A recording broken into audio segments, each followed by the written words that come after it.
Assalamualaikum warahmatullahi wabarakatuh. Perkenalkan, nama saya Trimiati Yuliana. Saya CPNS di Inspektorat Kota Surabaya.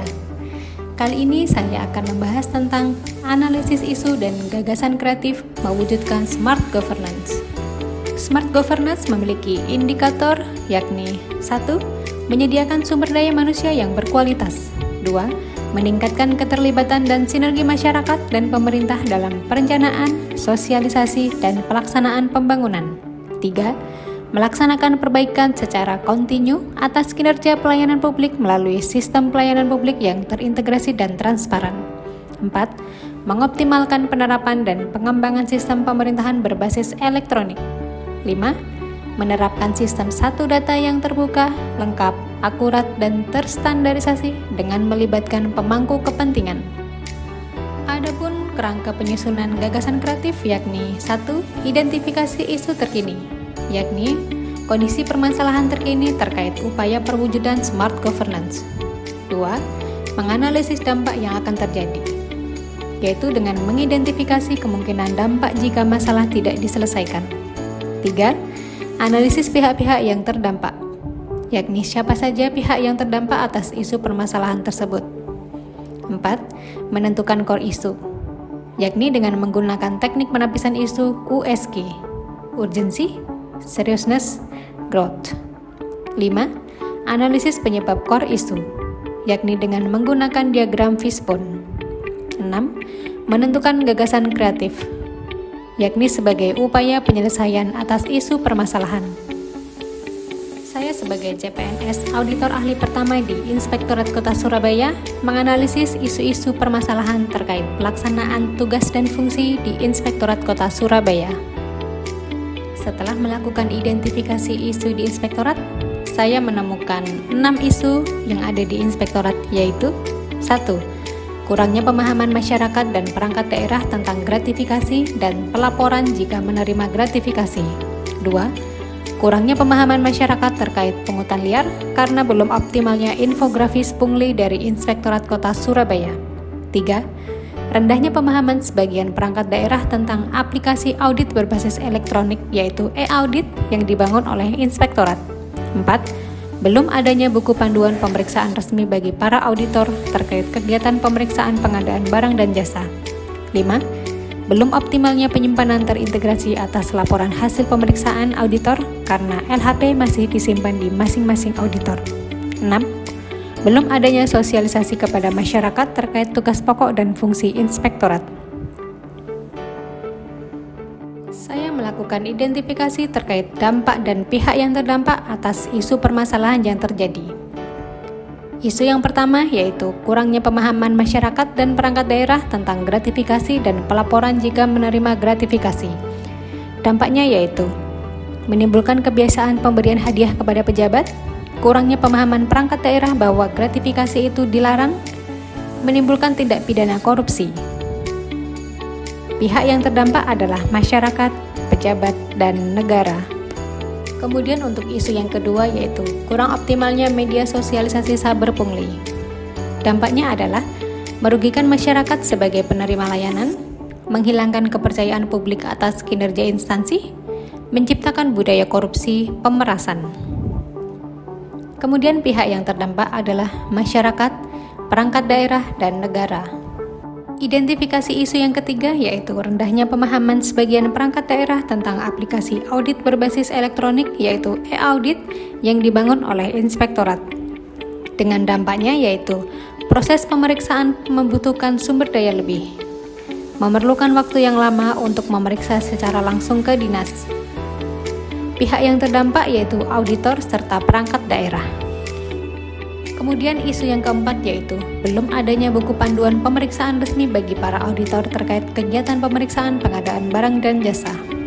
Dampaknya adalah pemeriksaan barang dan jasa menjadi kurang optimal, perlu mengumpulkan literasi peraturan-peraturan terkait audit barang dan jasa setiap melakukan kegiatan pemeriksaan. Pihak yang terdampak yaitu aparat pengawas intern pemerintah. Untuk isu yang kelima yaitu belum optimalnya penyimpanan terintegrasi atas laporan hasil pemeriksaan auditor karena LHP masih disimpan di masing-masing auditor. Dampaknya adalah database laporan hasil pemeriksaan menjadi tidak terorganisir, sulitnya mencari data jika auditor PIC pensiun atau mutasi.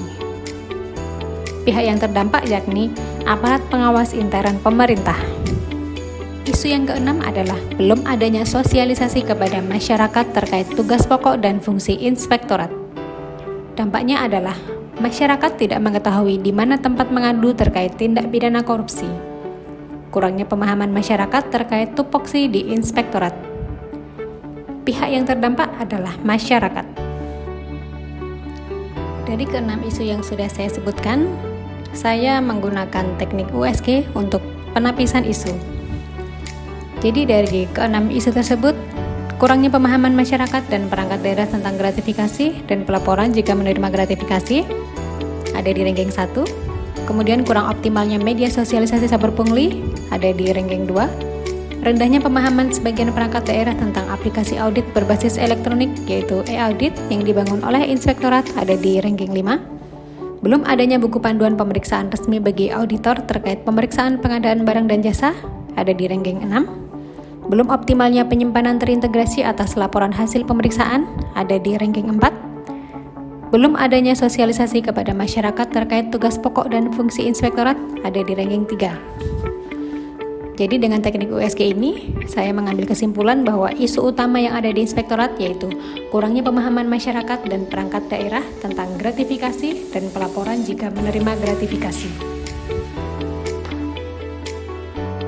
Setelah menapis isu utama, kemudian saya menganalisis isu utama tersebut dengan menggunakan diagram fishbone.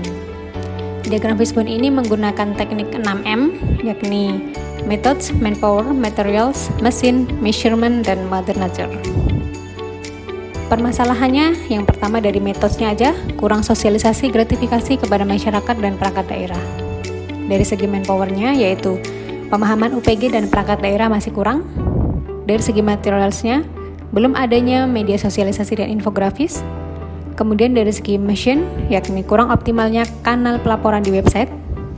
Kemudian dari segi measurement, yakni pelaporan kepada unit pengendali gratifikasi masih kurang optimal. Dari segi major nature, yakni adanya kebiasaan pemberian hadiah kepada para pejabat atas pelayanan.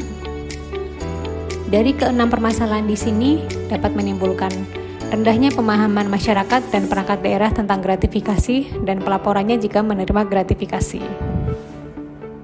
Setelah saya menemukan isunya, kemudian saya menyusun gagasan kreatif yang saya usulkan sebagai sarana perbaikan inspektorat menuju smart governance.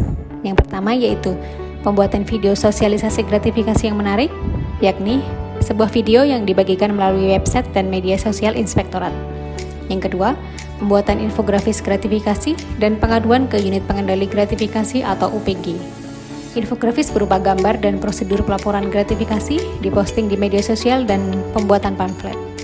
Yang ketiga, memaksimalkan kinerja unit pengendali gratifikasi atau UPG, yakni dengan membuat diagram kinerja penanganan gratifikasi dan membuat unit pengendali gratifikasi pembantu di tingkat perangkat daerah untuk membantu UPG di inspektorat. Demikian hasil analisis isu dan gagasan kreatif mewujudkan smart governance. Saya, Trimiati Yuliana, bangga melayani bangsa.